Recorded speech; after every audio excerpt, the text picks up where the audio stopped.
आइपुवालिनि दालांखौ बेखेवनानै बे शिवरात्रिनि गोथार सानाव जोबोद मोजां मोनदों। बे ओनसोलनि बेटबारि आरो बे साहा ओनसोलनि रायजो राजाफोरनि थाखाय बियो जोबोद गिदिर मोनसे एचिभमेन्ट। गोबाव बोसोरनिफ्राय दालां गैयैनि थाखाय दैजों बारनाय बे मानसिफ्रा गोबां दैज्लां बोथोराव उसुबिदायाव गोग्लैनांगौमोन आरो बिथांमोननि हान्था मेला बायदिसिना मार्केटिं बिजनेस बेफार बानिज्य फरायसाफोर बयबो जोबोद खस्थ' मोननाङोमोन। नाथाय बे ब्रिजआ जानायनि उनाव बे ओनसोलनि रायजो राजानि थाखाय बयनिख्रुइ देरसिन जेंनाया जोब्बाय होननानै जों बुंनो हायो। दा आङो रायजो राजाफोरखौ खावलायो जे गोजोन थासारि फैबाय, लामा दालांबो जाबाय, दा जाहाथे बयबो फरायसाफोरखौ मोजाङै लेखा फरायहोनायाव, मोजां आबाद मावनायाव आरो समाजखौ मोजाङै जौगालांनायाव बयबो गोसो होयो। बयबो जाहाथे खौसेयै हारिनि एना एनिफोरखौ गारनानै खौसेयै आवगायलांनायनि थाखाय आवगायबोयो, आं बेखौनो खावलायो।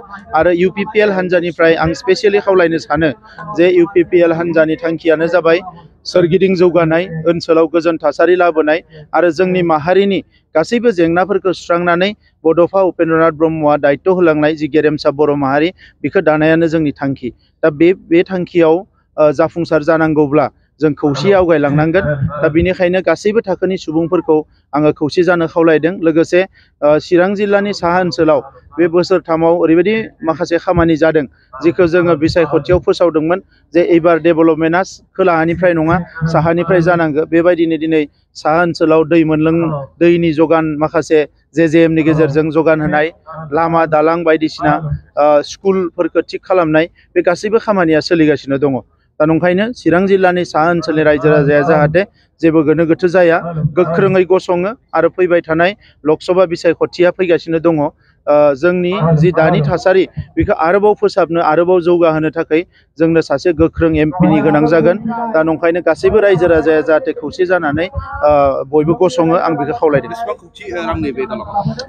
69 कौटिनि बेयो दालाङा आरो 916 मिटार गोलाव।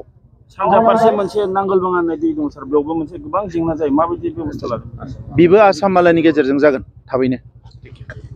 मोनसे फोसावथाय 2024 निफ्राय 2025 मायथाइनि ड्रीम किन्डारगार्टेन प्रि स्कुल काम क्रिट सेन्टारनि मुं थिसननाय हाबाफारिया सोलिगासिनो दङ। क'क्राझार सहरनि साखाथियाव थानाय एबा देबोरगाव बड'लेण्ड मुलुगसोलोंसालिजों नांजाबनाय गियानपुरियाव गोदानै ड्रीम किन्डारगार्टेन प्रि स्कुल काम क्रिट सेन्टार बेखेवदों।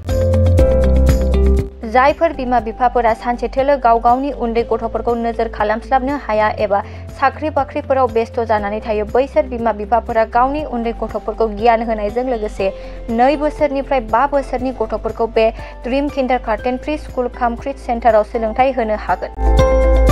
बे फरायसालियाव गासै सुबिदाखौनो फरायसाफोरानो मोनफुंनो हागोन। सुबिदाफोरनि गेजेराव दं फान लार्निं, different types of co-curricular activities, age appropriate curriculum, sensory experience, बेनि अनगायैबो holistic development, safe and free learning environment, daily weekly activity record, nature corner, live CCTV security, emergency fire safety as well medical kit, air conditioning facility. बेफोर सुबिदाफोरखौ गासै फरायसाफोरानो मोननो हागोन। बेनि अनगायैबो नोंथाङा गोबां बाथ्रा मिथिनो थाखाय नैबे 8638454887 एबा 9101156459 जानबुं नाम्बाराव फन खालामनानैबो खौरां लाहरनो हागोन।